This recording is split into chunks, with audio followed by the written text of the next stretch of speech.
Yes, so I'll say that this particular question comes from the sitting of December 2025. And basically this one was question number 21. So we are told that you are the finance manager working for 𝗕𝗏 Limited. Your task is to prepare comprehensive financial model and to conduct an analysis of a company's financial statements. The company's management has provided you with historical financial data, and you are responsible for creating and forecasted financial statements. Forecasted financial statement. So you have been provided with the following information. So number one, the information in the statement of financial position for the year which ended 31st of December 2024 is as follows. So basically I've said that these are the assets, the liabilities, and equity in the statement of financial position which ended 31st of December 2024. We have asset, liabilities, equity. Then in note number 2, we are told the projected revenue for 2025 is 30 million. Number 3, we are told revenue is expected to grow at the rate of 8% annually. The cost of sales is estimated to be 42.5% of the revenue. Operating expenses are estimated to be 17% of the revenue. Income tax is 30%. Depreciation are estimated to be 12.5% of the total asset, assuming a straight line depreciation. The number 8, we are told capital expenditure are estimated to be 2.5% of the revenue. And basically what I've said is that this capital expenditure, these are basically expenses which are incurred, expenses incurred in acquisition of assets, expenses incurred in acquisition of what? In acquisition of assets. In acquisition of what? Of asset, and specifically in this case, in acquisition of the tangible non-current asset. Remember here we have like how many assets? We have like a number of assets: PPE, account receivable, inventory, and cash. So these are basically expenses incurred in acquisition of PPE, which are tangible non-current what? Asset. Then we are told the company working capital assumption are as follows. So we are told the account receivable turnover is 12, account payable, that is inventory turnover before we go to account payable. Inventory turnover is 24, and then the account payable turnover is 12. Now, in this case, basically what you need to recall is what do we mean by the account receivables turnover. So when talk about the account receivables turnover, this basically refers to the number of times the debtors were paying their debts, the frequency of the frequency, or actually the number of times the customers were paying their debt. Now you need to remember the formula for computing this. How do we compute the inventory receivables turnover? Now who can be able to recall the formula for this? Because that formula, the formula for computing account receivables turnover was required here. And remember, we have something called the account, or actually we have the trade receivables correction period. But in this case, we are referring to, we are talking of what? The account receivables turnover. Now, how do we compute this from the ratios I gave you? How do we compute this? We can be able to recall very fast. The account receivables turnover. Account receivables turnover. The number of times the customers pay their debts. Now, this one basically is computed by taking what? By taking the credit sales, sales, or basically the credit revenue. We basically divide that with the account. We divide that with the accounts. Account what? We divide that with the accounts receivables. We divide that with the account what? With the account receivables. Now, why are we given this particular information here? So in our case, you can see, first of all, we have this particular ratio. That is the account receivables. We are given this, which is 12. And then in our case, if you can be able to recall here, in note number 2, we will be in a position to compute the sales of the company. We will be able to compute the sales of the company here using the information in note number 2 and also information in note number 3. So if we have the sales here, and in this case, if the question is silent, we assume all the sales were on credit. So if we have the sales, and we have this particular account receivables turnover, automatically we can be able to compute what? The account receivables of the company. So this particular ratio here will be used in terms of computing what? the account receivables of the company. So then in this case, we also have something called the inventory turnover. The inventory turnover is what?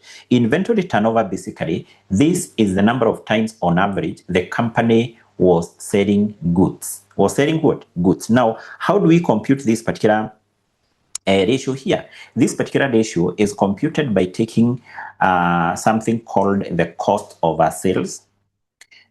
Cost over sales. We basically divide that with the, we divide that with what? We divide that with the inventory. We divide that with what? With the inventory. Specifically, the inventory here should be the closing inventory.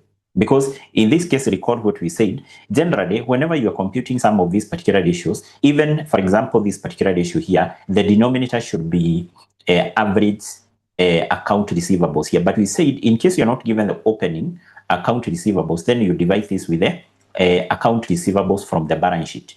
The account receivables from the balance sheet should be the closing account receivables. So the same case here, this will be the closing what?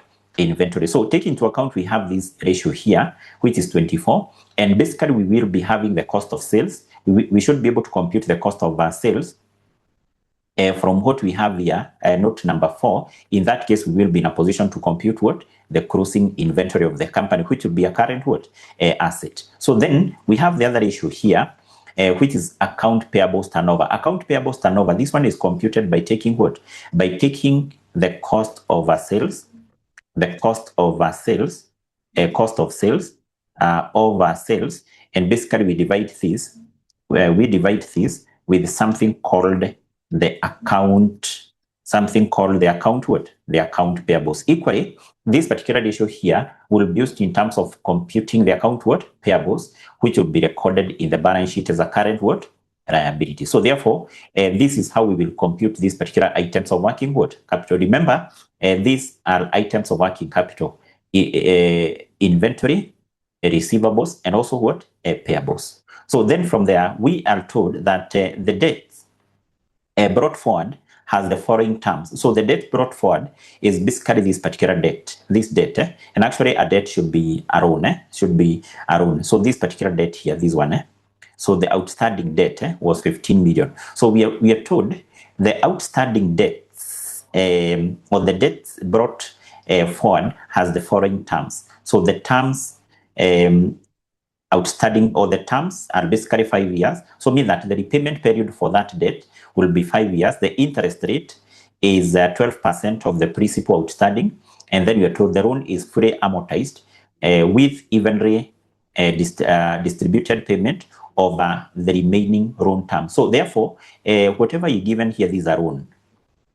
This is basically what? A loan of 15 million. And actually, we are told the loan must be repaid in the next 5 years. The interest rate is 12%, and automatically we are told that the loan will be evenly distributed over the remaining five years. Automatically, in this case, we are required here, or what we will do here in relation to that loan, is to prepare the loan amortization schedule, so that we amortize the loan over the next 5 years. We amortize that loan over the next 5 years. So we will prepare the loan amortization schedule. In the process of determining that loan amortization schedule, recall, we will basically determine interest expense. That interest expense will be an expense in the income statement. Will be an expense in the income statement. Then number 11, you're told the company does not intend to take an additional debt over the next 5 years. So the loan, the only loan we will have is basically this loan which was there at the start of the year. And then you're told that the company dividend payout is 40%. So mean that the company will pay dividends, or basically the dividend to be paid would be 40% of the reported profit. Profit. Now, what are we required to do in this question? We are required to develop a 5-year forecast of the company's statement of profit or loss, a statement of financial position, statement of cash flows, and the supporting schedules such as depreciation schedule, the working capital schedules, the loan amortization schedule that provide the detailed computation for the forecast. I think in our case before, we basically proceed and prepare the statement of profit or loss, statement of financial position, the statement of cash flows. I think we need to do some few workings or basically to prepare these particular schedules, which will help us in terms of coming up with the forecasted values. So because I hope in this case you can see, we are required to prepare to develop a forecast for 5 years. For 5 years. So let's first of all, we do some few workings here. These particular workings will involve preparation of a number of schedules as required in our question. So this is a very, very good question on preparation of projected financial statement, because you can see this question actually combine so many concepts. You can see we have the aspect of the loan amortization schedule, the aspect of ratios, and so on. So it's a very, very good question on preparation of forecasted financial statements. Maybe I will start here with what you're given in note 1. Now, if you check on what you're given in note 1, we are given the balances for the year 2024. And actually, these are the balances which were extracted from the balance sheet of 2024. So I think in this case, first of all, we can come up with a statement of financial position for the year 2024, because some of these particular values will be used in terms of computing some of the items we require. So let me just copy this. We first of all come up with a statement of financial position for the year 2024. This will be the statement of financial position for the year 2024. For the year 2024. For the year 2024. So we'll just take what we have here. We just need to have a single column here. So the first item we have is basically the PPE, this one. Remember, PPE, this one is an asset. I think first of all, we can just record all the assets without classifying them as non-current or basically current. So the first one will be the PPE, property, plant, and equipment. Then here we also have account receivables. Account receivables. Then we also have inventory, and automatically this one will be the closing inventory. Inventory, and then we have the cash in hand, or basically the cash. Yes, the cash. So all these, remember, are assets. So let me have the values here instead.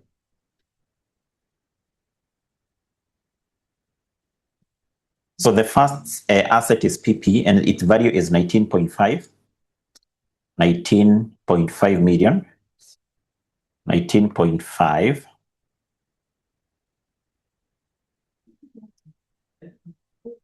like that. So then from there we have account receivables, which is basically 1750. Then we have inventory 650. And then we have what? Cash, 3.1 million. Like that. So those are basically items of asset. Remember, we prepare this one based on the accounting equation. We should get the total here. We are deriving those two values. So this one will be our total assets. Our total assets is at the end of 2024. So then from there, we basically proceed and record equity. We proceed and record equity. So for the equity, what do we have at the equity? For the equity, basically we have equity share capital, this one. So meaning that we have equity capital. Remember, equity capital is the same with the ordinary share capital. Is the same with the ordinary share capital. This one is 1 million. 1 million. And then we also have the retained earnings. We have the retained earnings. Retained earnings. So the retained earnings is 8 million. 1, 2, 3, 1, 2, 3. Like that. So we can get the total equity. The total equity. Total equity. We add these two.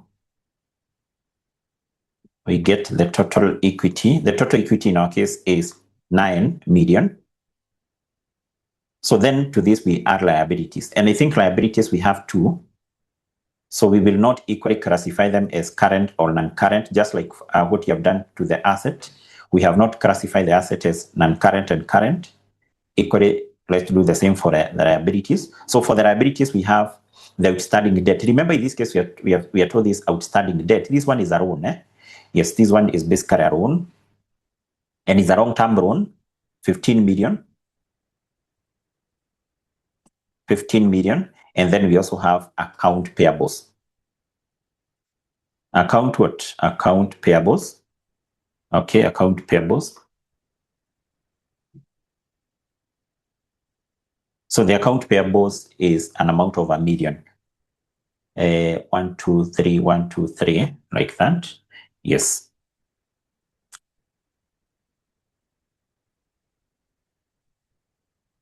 Yes, so in this case, then we can add all these equity and liabilities. Equity and liabilities. Okay, this one should be 15 million. Let me add 1 0.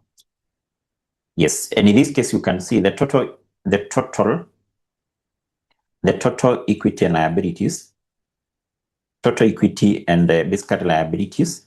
This one is the same with the total what? This one is the same with the total assets. So this one is the same with the total assets. This one is the same with the total assets. So therefore, this is basically the what? This is the statement of financial position basically for the year 24. Yeah? 24. So that is as per the information which we have here. So automatically we are going to use some of these balances. In coming up is the projected financial what? Statement. So let's move to the next point. I want us to move to the next point. Point number 2. We are told the projected revenue from. Now, in this case, what you need to notice is that whatever you're given here, this is a statement of financial position for 2024. But automatically in our case, we are required to prepare the projected financial statement from 2025. And for the actually, we are required to prepare projected financial statement for 5 years from 2025. From 2025. That's why, for example, you can see for the revenue, we are given the revenue now from 2025. So in this case, if you check on one of the requirement here, in our one of the requirement, we are required to come up with various supporting schedules, like a schedule for depreciation, working capital, loan amortization, and I think are we required to come up with that for sales? I think no. But in this case, we can come up with the sales value. No, let's not compute that because sales value, no problem. The sales value for 2025, 30 million, and then this one we are told it will grow at the rate of 8%. I think we can come up with this because we will need that sales when computing some of the items here, some of the items of the working capital. Let's first of all we come up with the sales because we will use that here. Or no problem. Let's just first of all do the other workings because before we prepare the statement of financial position, we will have prepared the income statement. So we will use the values in the income statement to compute these values to be recorded in the balance sheet. Yes, no problem. So we will basically include this in the income statement, or in other terms, we will compute the revenue when preparing the income statement. No problem with that. The same case with this one, we use it in computation of revenue. The same case, this one, we will use it in the income statement. Operating expenses, no problem, 17% of revenue. This will be 30% of the profit before tax. Now, I think we can work on this depreciation. Yes, depreciation schedule. The depreciation schedule. So in this case, we need to compute the depreciation basically for the next 5 years. Depreciation for 5 years. Depreciation for 5 years. And remember, in this case, we are computing depreciation from the year 2025. So in this case, the first thing we can have here are basically years. And remember, we are preparing projected financial statement from 2025.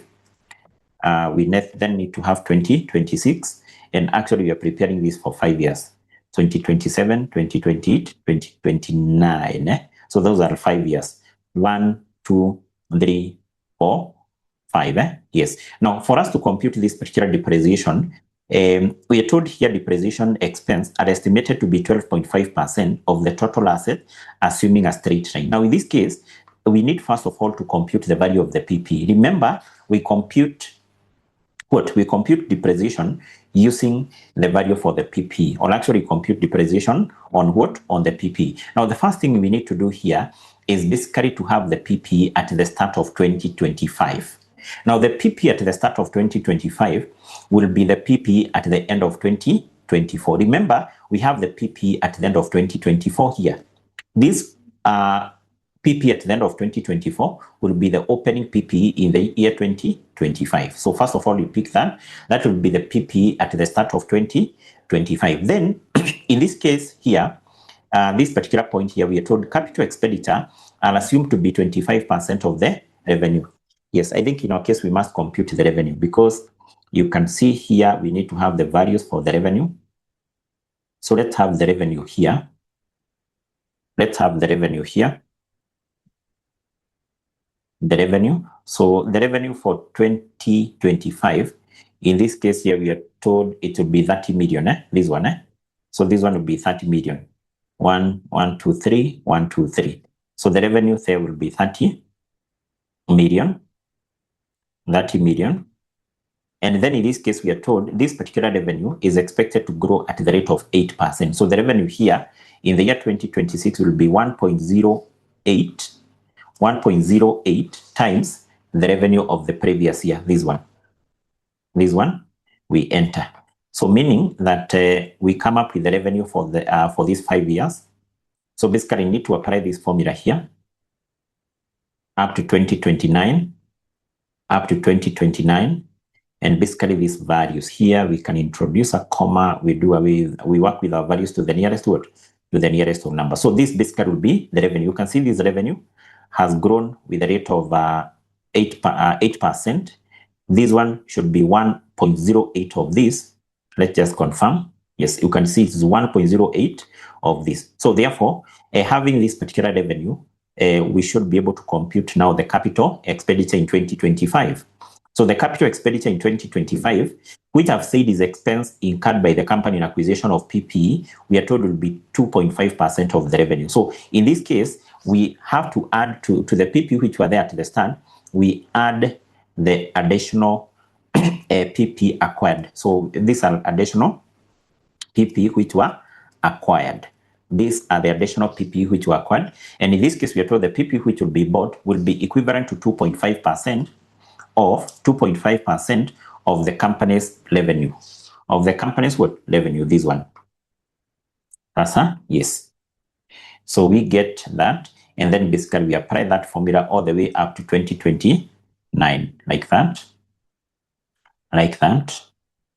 Yes. So this one should be is actually 2.5% of our what? Of our revenue here.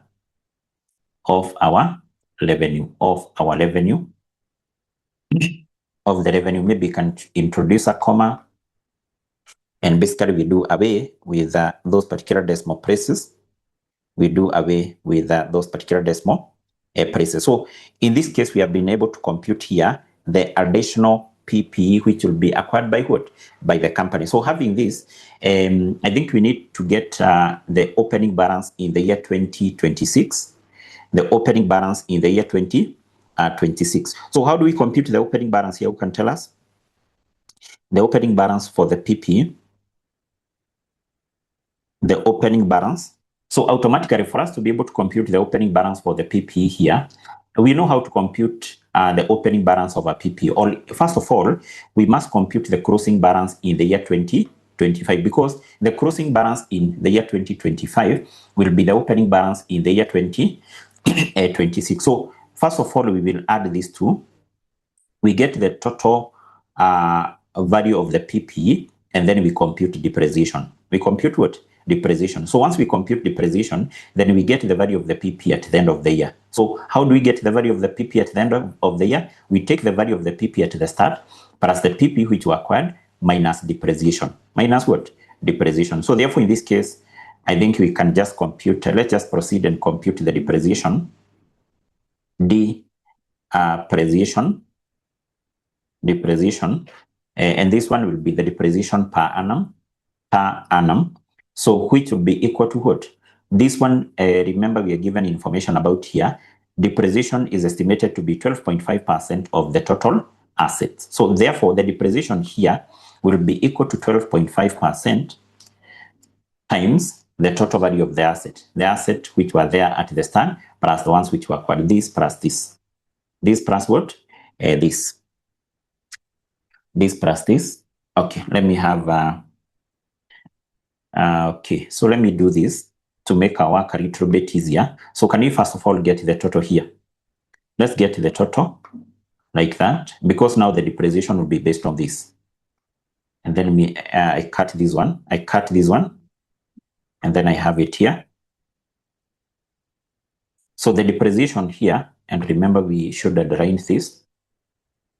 So the depreciation here will be equal to 12.5%. 12.5% of this one.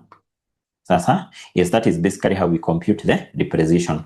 12.5% of this. And I need to create some space here. I'll move my revenue down so that I create more space here. And the revenue here is this one. Is 30.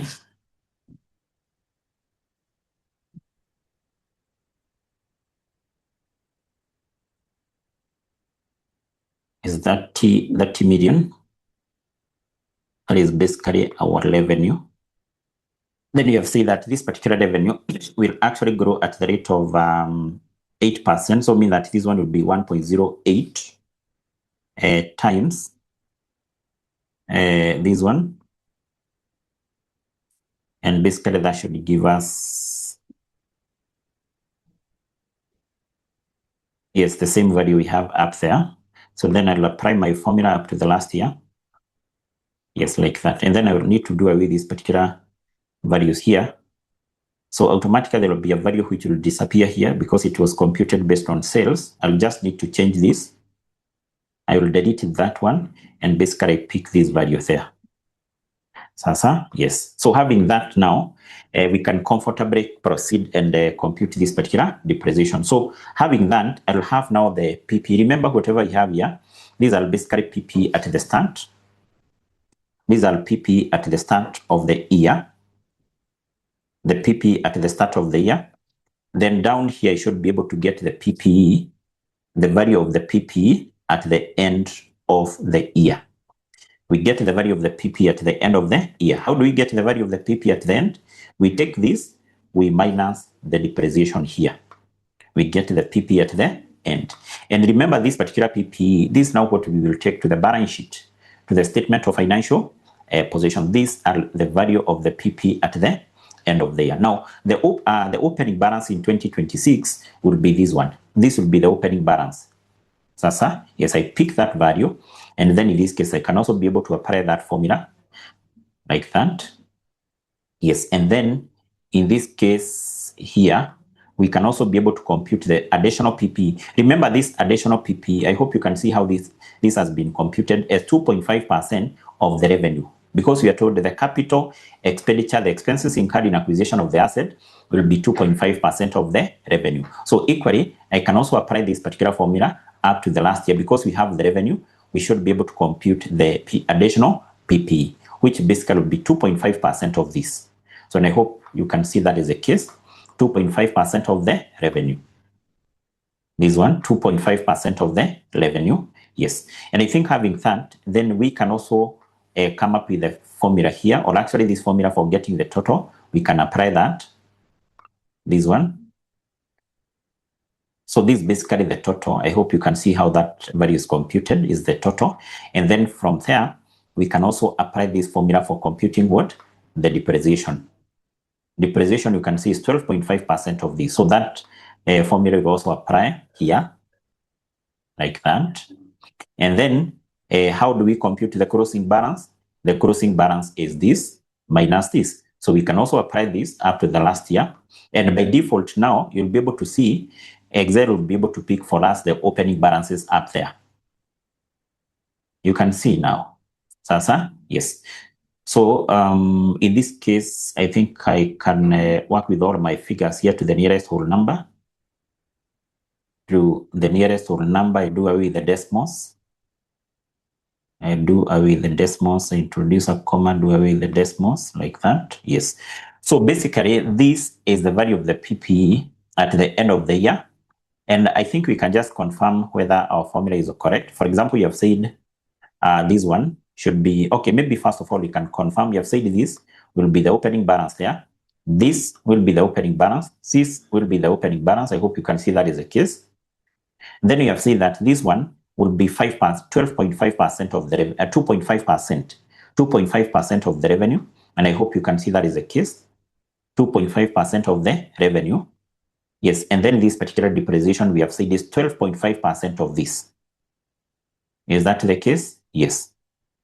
12.5%. This one will be 12.5% of this. Is that the case? Yes. And then this one we know is equal to this minus this. Let's just confirm. Is that the case? Yes. This minus that, which is basically very correct. So in our case, basically, we have the value for depreciation. And if you check in our requirement here, this is basically one of the schedule which was required. So there's some marks for that. So basically, this is a schedule, depreciation schedule. Depreciation what? Schedule there. So we are basically done with that.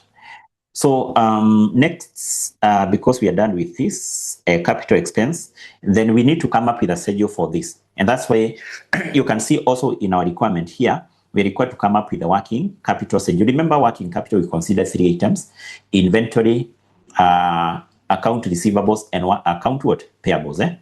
Yes, so therefore, whatever you have prepared here, in fact, we can just refer to this as depreciation schedule, depreciation schedule, depreciation schedule, schedule there, and then we come up with the working capital schedule. Working capital schedule, working capital schedule here.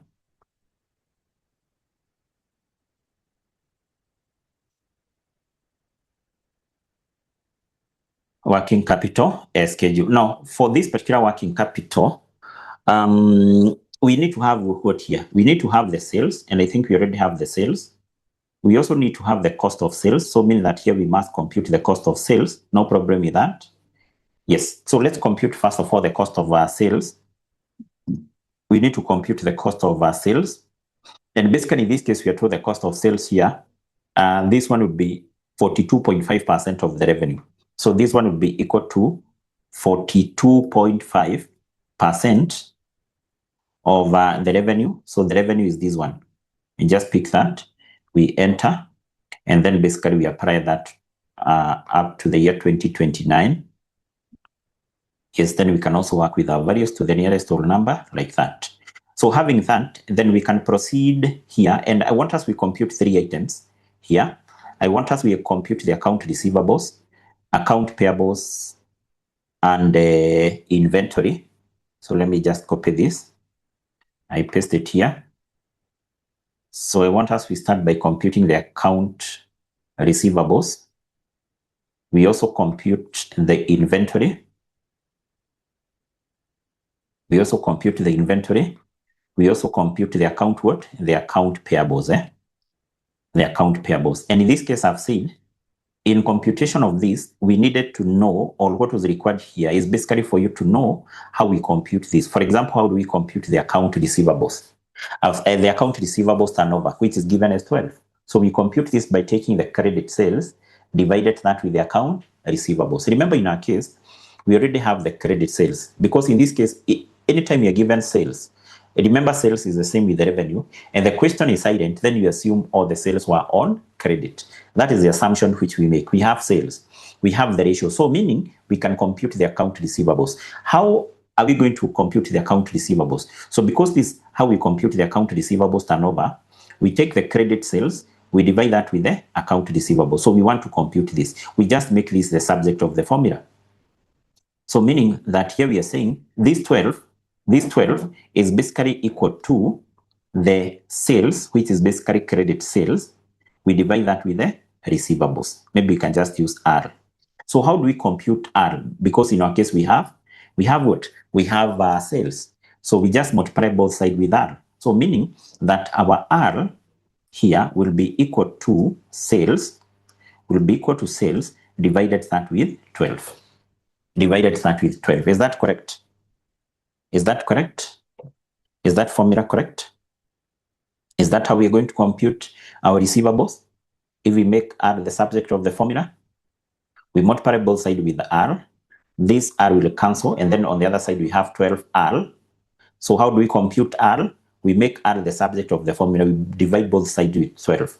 So this side we will be left with R, and then on this side we have 12. So that is sales divided by 12. Sasa, yes. So therefore, that is basically how we compute what? How we compute our receivables. We'll take the sales, divided that with what? Divided that with 12. Divided that with what? With 12. So therefore, let's proceed and basically compute this. So we start by computing the revenue, in which case I've said the revenue. So our cell here is unmerged. We need to merge it. Let's merge this. Yes, we merge. Okay. So in this case, we are saying this one will be equal to the, maybe we can put that formula here for revision purpose. We can put that formula here for your revision purpose. We have said that this one will be equal to, sales. Sales, we divide that with 12. We divide that with 12.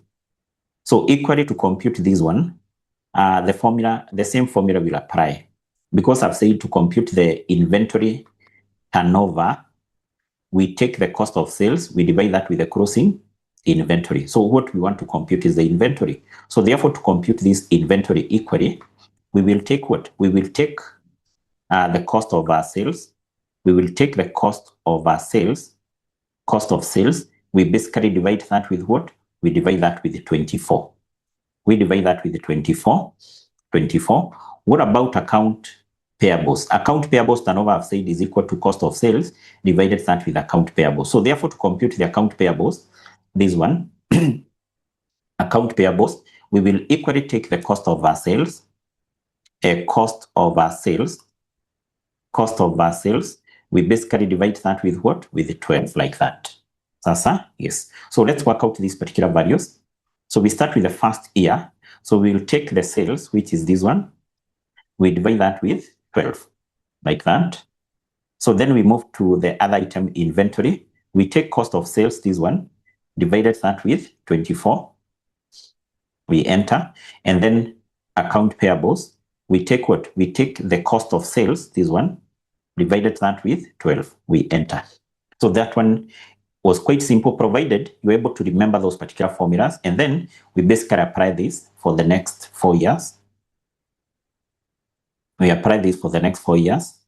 And then equally in this case, we can work with all our figures to the nearest whole number, like that.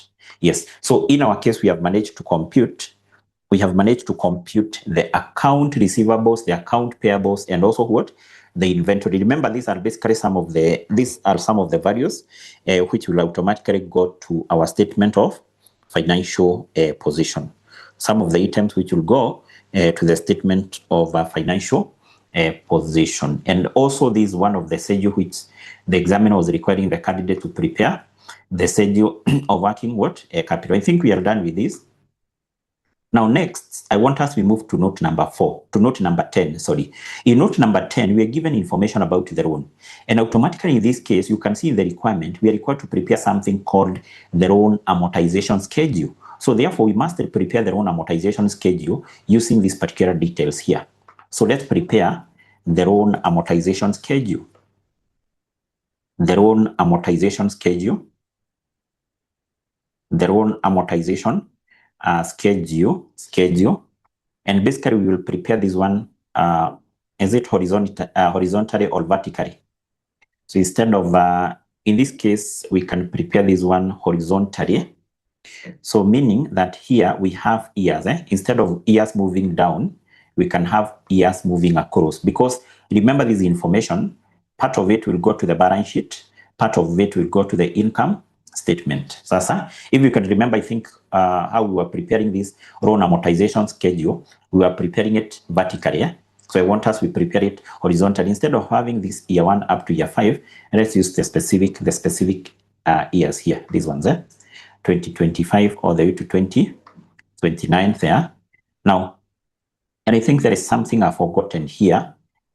Before we prepare this particular loan amortization schedule, I think there is something we needed to compute here, the installment to be paid. So first of all, let's have the details of the loan. So remember, in this case, we are told here, the loan is fully amortized with evenly distributed payment over the remaining term. So basically, this particular loan will be repaid in the next 5 years. So meaning that the installment here will be the annual installment. You're going to compute the annual installment. So the term of the loan, 5 years, the interest rate is basically 12%. And then we also know the amount of the loan. The amount of the loan was 15 million. I hope you can be able to recall the amount of the loan, 15 million. So having these particular details, we can be able to proceed and we compute the installment, the annual installment. Remember, we say that we compute the annual installment using the PMT function. PMT function. So we just go to an empty cell, we type PMT. We say you can type that in capital or basically in small letters. So PMT, after that, have the opening bracket like that. And then in that case, you can see you are guided. So we should pick the rate. Our rate is 12%, comma, the NPAR we said is a period. And remember here, this loan will be paid on annual installment, 5, and then comma, the amount of the loan. So in this case, we said when taking the amount of the loan, you take it as a negative. Start with a negative, and then you pick the value of the loan like that. And then you do what? Close the bracket. Once you close the bracket, basically our formula disappears, our function disappears, and then you enter. So whatever you have here, this is 4,061,145. These are annual installment. And we said our value will be by default in dollars. To do away with the dollar sign, introduce a comma up there. You can see the dollar sign has disappeared. And then let's work with the value to the nearest whole number like that. So this is what? These are the annual installment, So therefore, we have the annual installment. And basically, we said that when preparing this particular loan amortization schedule, and I've said we are preparing this vertically, so horizontally, that is. So we will start with the column for the, that is the row for the opening loan balance,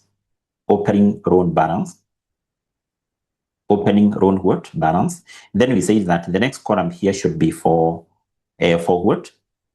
For the installment. Is it installment or the interest rate? Let's have the installment. The installment.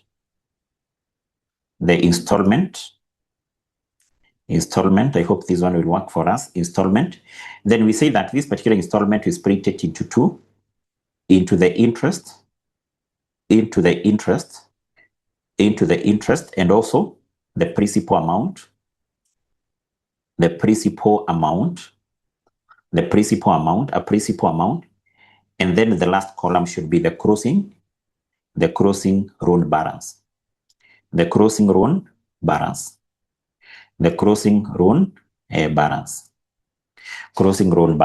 Yes. So in this case, the opening loan balance is basically 15 million. The installment to be paid is what we have computed here.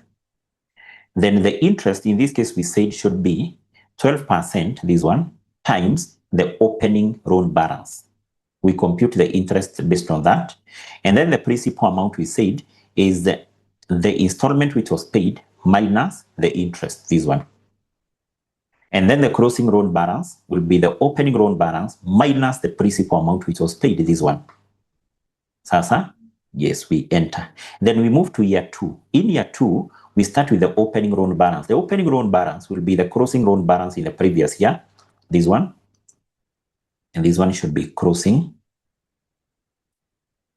This one should be closing. So then in this case, the installment remain the same, this one. The interest, this one will be 12% times the opening loan balance, this one. We enter. And then the principal amount would be equal to the installment which was paid minus interest, this one. We enter.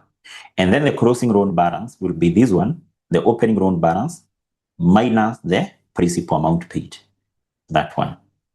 Sasa, yes, let me, in this case, introduce a comma here.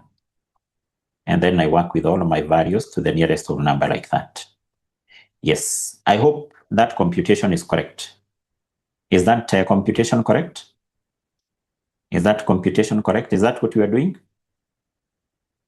Is that what we are doing in preparation of the loan amortization schedule?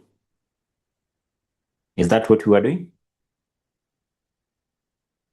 Talk to me. Is that what we are doing? Yes. Now, what we need to do then, what we then need to do is basically to lock whatever is not changing. We lock whatever is not changing. One of the items which is not changing here, we said, is installment. This installment will not change. We lock it using the dollar sign. Using the dollar sign. Using the dollar sign, we lock the cell, that is the column and the row. We lock that.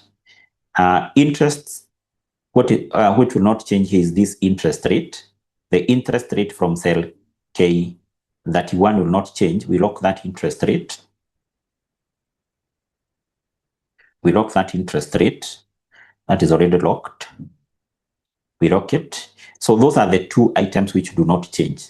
All the other variables will do what? Will change. Then what we do, we apply this formula in year 2 up to the last year. Like that.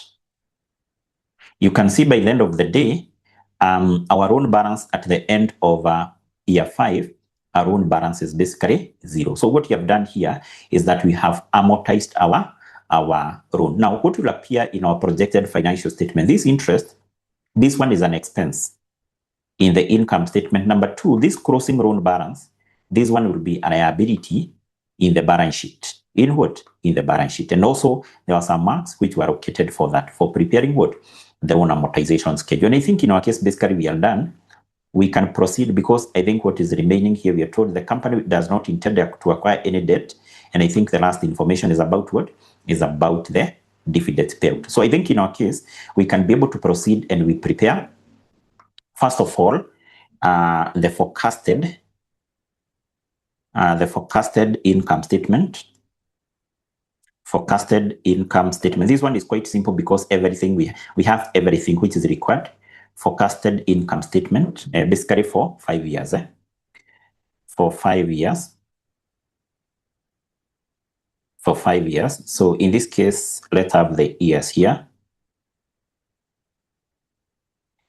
So from 2025 all the way to 2029. Like that. So we'll start with the revenue. And I think I've said most of the variables, we have them. So revenue, we have it, this one. This. So then from there, we need to we minus the cost of sales, this one. And basically, we also have the cost of our sales, this one. We just pick that. Let's first of all come up with the values for the first year. Because once we have the values for the first year, we just need to apply that for the other 5 years. For the other 4 years, that is. So in this case, we will get the gross profit. We will get the gross profit. The gross profit. So how do we get the gross profit? To get the gross profit, in this case, we take our sales, this one. We minus the cost of sales. We get the gross profit. And then out to this, we minus what? The expenses. Which expenses do we have? 1. We have the interest on loan, this one. The interest on loan. The interest on loan for the first year is basically that one. So then also we have depreciation. Depreciation on PPE. Depreciation on PPE. Depreciation on property, plant, and equipment. Depreciation on PPE. So where do we have the depreciation? We have it here somewhere, here, this one. We enter. Which other expense do we have? So I think in our workings here, we don't have any other expense, but recall here we are told there will be some operating expenses. Let me pick this one. Operating expenses. I copy this. Operating expenses. And in this case, we are told operating expenses, this one. will be 17% of the revenue.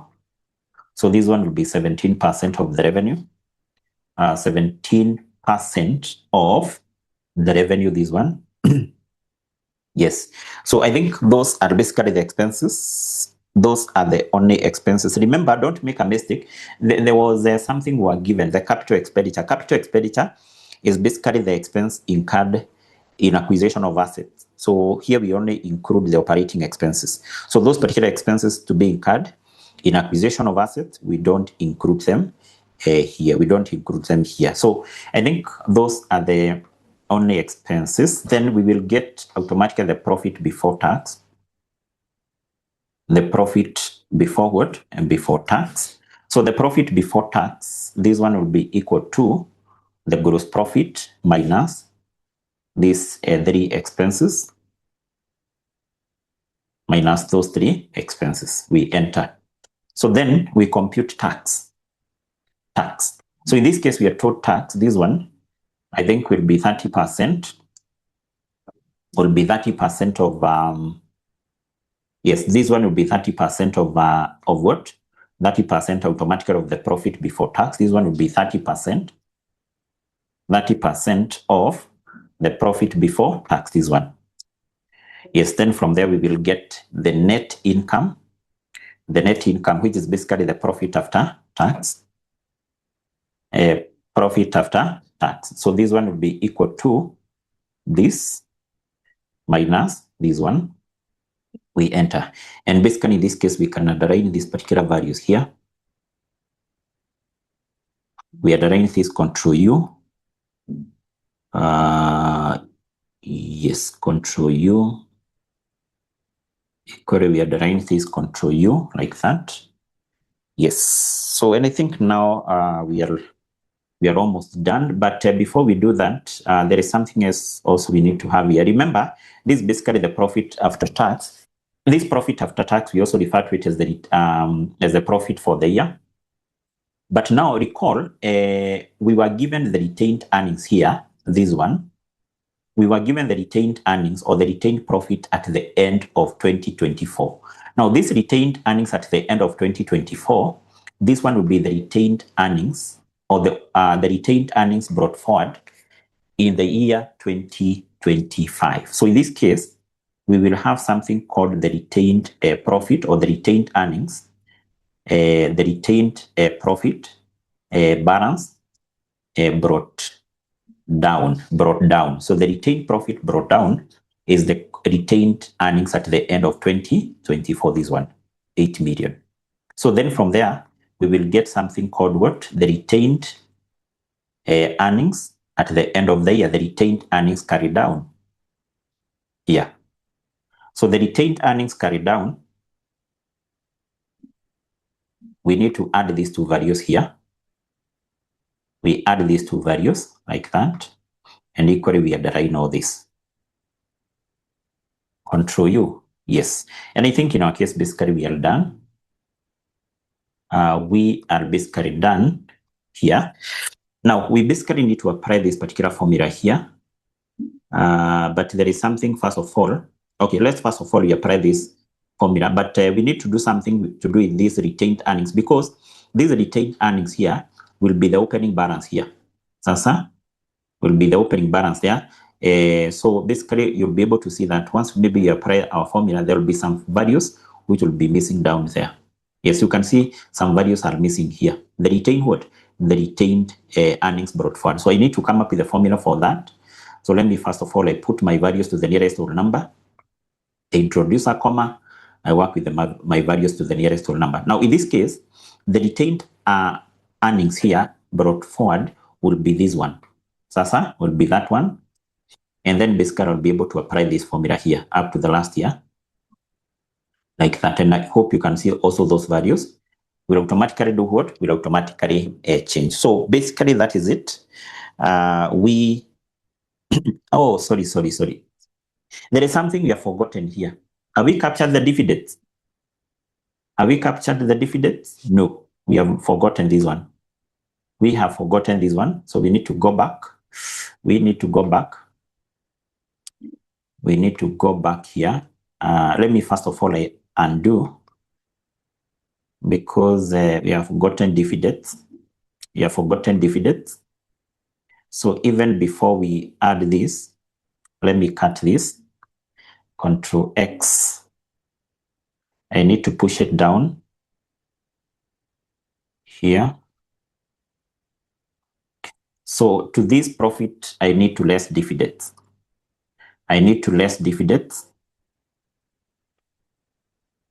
I need to less dividends. So in this case, we are told dividends will be 40% because we are told dividend payout will be 40%. So meaning that the dividend here will be 40%, 40% of the profit, 40% of this. So this is the dividend to be paid. And then from there, we can get now the retained profit for the year. The retained profit for the year. So this one would be the retained profit for the year. The retained profit for the year. So once we have the retained profit, okay, let's first of all, we get this retained profit, which will be equal to this minus dividends, that one. Yes, and then in that case, because we have the retained profit brought forward from the previous year, we can basically proceed and we do what? We proceed and we get the retained profit carried down at the end of the year. So we need to take this plus this. So this one will be equal to this plus this one. We enter. Yes. So I think that is basically what we have. Let me apply now this particular formula to the next 4 years, like that. Yes, I can introduce a comma. We work with our figures to the nearest of number, but there is something which is missing down here. We need to come up with a formula for coming up with the retained profit brought forward, which will be equal to this. And basically, we apply that particular formula up to the last year there. Yes, so that is it. That is it. So in our case now, we have what? We have the forecasted income statement, basically for those particular 5 years. So having this now, we then need to proceed and we come up with what? We come up with a projected statement of financial position. Let me just copy this. Copy.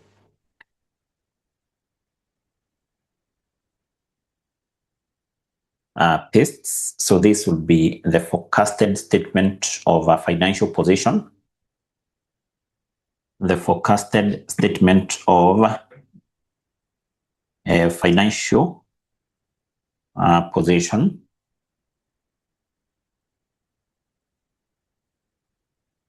Yes, so in this case, equally, we can have the years from 2025 all the way to 2029.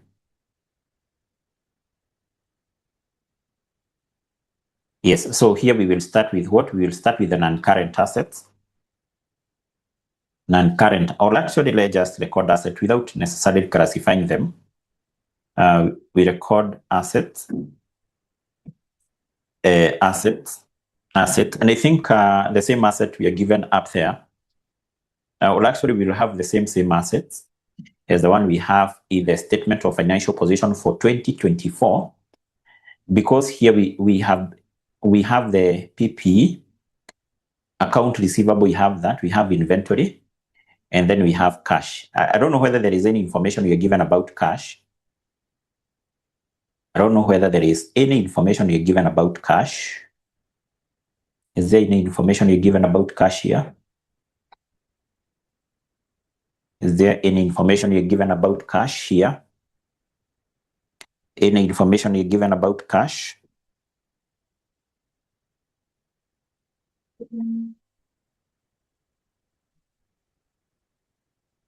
Any information you're given about cash? Okay, let's first of all maybe record what you're given here.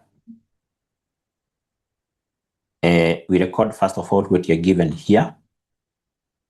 Let me pick all this. I copy this. And then I paste that down here. Control V. So we already have the values for PPE. No problem with that. PP, we already have those values here. We have the values for PPE, these ones. We enter. What about the account receivables? We also have this one. account receivables, this one. We also have inventory. Inventory, this one. We enter, yes. So these values, we have them, but I hope you can see we don't have any information about cash. No information you're given about cash. No information given about cash. Okay. No information about cash.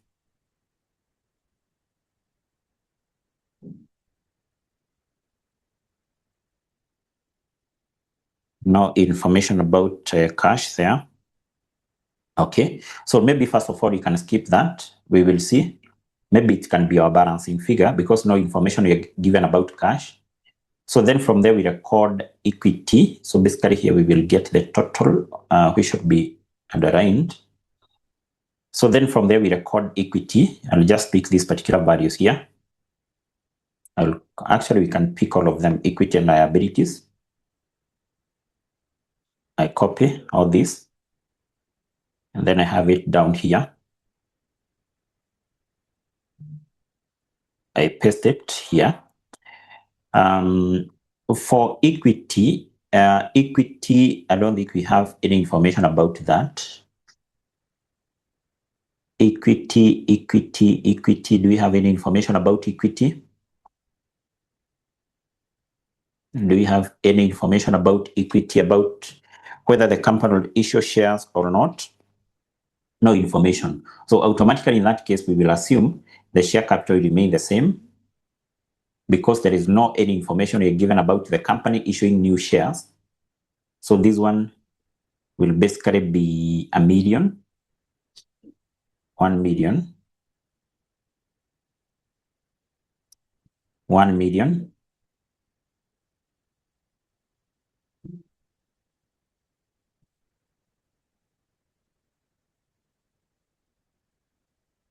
Yes, this one should be 1 million.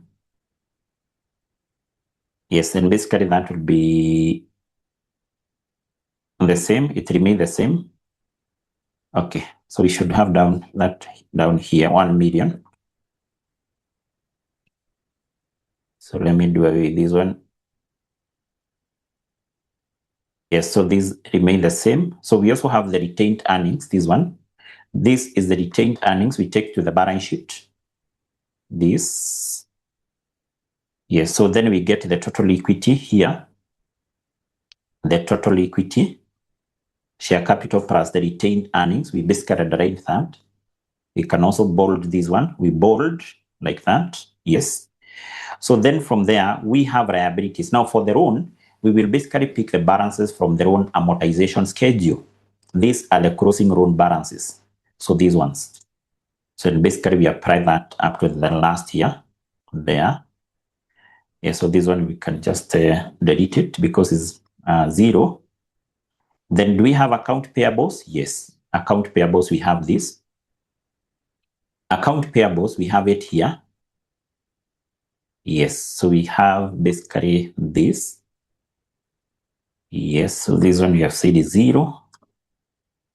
Yes, and I think in our case, we can get now the total equity and liability. So we add all these equity and liabilities. Equity and liabilities. Yes, automatically what that means is that the closing, or basically the balancing figure automatically will be our cash balance, because I hope you can see there is no information you're given about what? About the cash balance. So how do we get the cash balance here? To get the cash balance, first of all, we must get the total asset, because we know total asset, this one will be equal to total equity and liabilities, this one. That's yes. So then we basically apply that. So equally, we can bold this one. Okay, we bold this one. So our cash here, basically, if we add all this, you'll see 17 million plus 2.5. This one will not give us this. So the balancing figure here will be our cash. So therefore, the balancing figure will be equal to this minus this minus this minus this one. That is basically how we get the balancing what? Figure. We get the balancing bigger. So that basically will be our cash balance. That will be our cash what? Our cash balance. And basically we apply that formula up to the last year there. Yes. So that now will be our cash what? Our cash balance. And actually in our case, we are done. We are done with that. So in our case, we have managed to prepare the projected statement of profit or loss, projected statement of financial position, but also the examiner here was requiring us to prepare the cash flow. Can you be able to prepare the cash flow? Take into account we have the income statement and we have the statement of financial position. Can you now be able to prepare the statement of cash flows? Can you be able to prepare the statement of cash flows? Take into account we have the income statement